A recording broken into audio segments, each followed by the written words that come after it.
we had a chance to go traveling this weekend. And on New Year's Day, in the rain, with all kinds of crazy people, with my brother driving, Brother Ariel. There was no sleep in the car. I usually take naps, but I was like holding on and just we had a good talk and we were traveling, but the whole time I scanned everything and told him when things were. I felt like Sheena and wife. When things got too close, I was like, hey, you know. And there are a lot of obstacles and a lot of dangers when we travel. When we go someplace, we go from one point to another point. We're not in the safe confines of our house. When we're in a car, we're traveling at 60, 70 miles an hour in a piece of metal. That's the only thing that's protecting us. We have a lot of faith in that piece of metal. But it's still got its own dangers. But here, Traveler's Advisor, I'm going to read this again. No, my strength comes from God who made heaven and earth and mountains. He won't let you stumble. Your guardian God won't fall asleep. Not on your life. Israel's guardian will never doze or sleep. God's your guardian, right at your side to protect you, shielding you from sunstroke, sheltering you from moonstroke. God guard you from every evil. He guards your very life. There are three traveler, what's the word I'm looking for? Things that could possibly befall a traveler. Well, the hazards. That's the word, hazards. Thank you.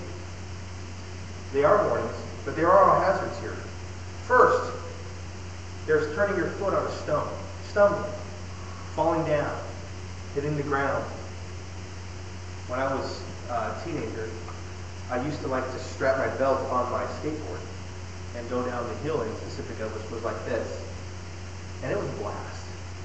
But there was this little like pyramid of like a ridge of asphalt in the middle of the road down the corner that you had to be mindful of and watch for. But not today, because I'm going down the road, hopping with my skateboard, and that hits my truck right in the center of it. And my board stops, but I don't. And I just keep going.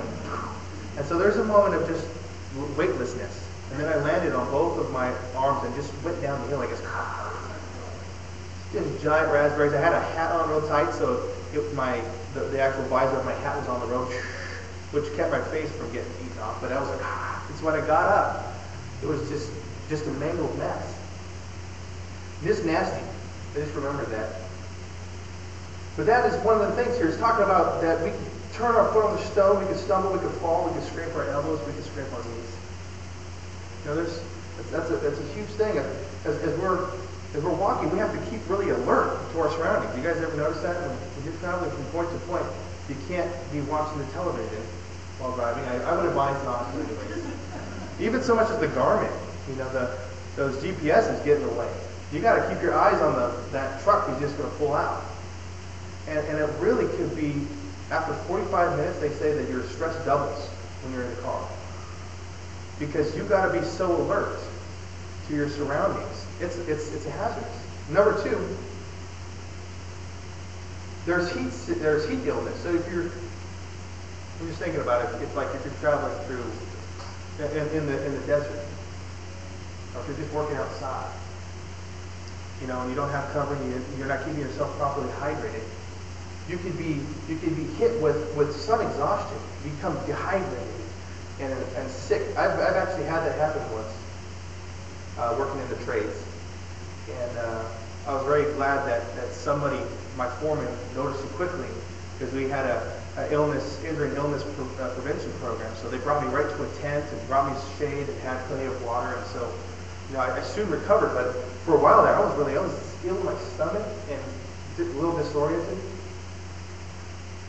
So a traveler who's unprepared for the desert, if you hit a desert patch, could find heat stroke a big threat. Or how about traveling by night? I have astigmatism, I wear glasses, and I hate traveling by night because everything is a big circle of light. Because you know, traveling car is big. When traveling by night, The word actually for moonstroke in this scripture is where we actually would get the word lunacy or an emotional illness from anxiety and from fatigue.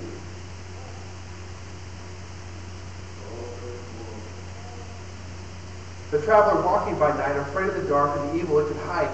We can develop a fear of the darkness. We can develop a fear of what we don't know. We can develop anxiety. An emotional illness will begin to steal our peace and our rest. You guys ever experienced that? Staying up long nights? Oh yeah. Yeah, I've been there before. Now we could update this whole list of dangers.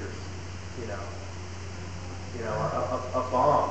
A guy with a bomb could take, the computerized perfect planning of 300 passengers on a plane, all that perfectness, to total anarchy in just a moment. Or we could get a disease or a sickness. No matter how much pharmaceutical we build that wall up, we could still somehow have one penetrate us, get an illness, or a car accident, or an accident at work. Something could happen to us, right? We do all we can to prevent and to provide safety, but we can't guarantee it. Okay? That for me is real life. You guys deal with that every day. So this psalm says, in reference to these hazards, that God guards you from every evil. He guards your very life. But I know for a fact that I've seen Christians fall off the ladder. I've seen it. I've seen Christians get anxiety or fear. I've seen it. I've seen Christians, good, honest, loving God Christians, get sick and die. I've seen these things.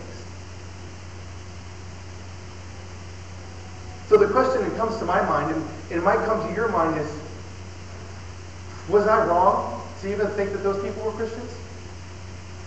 Either they're not Christians and God is not protecting them from every evil, or maybe God doesn't really look at this.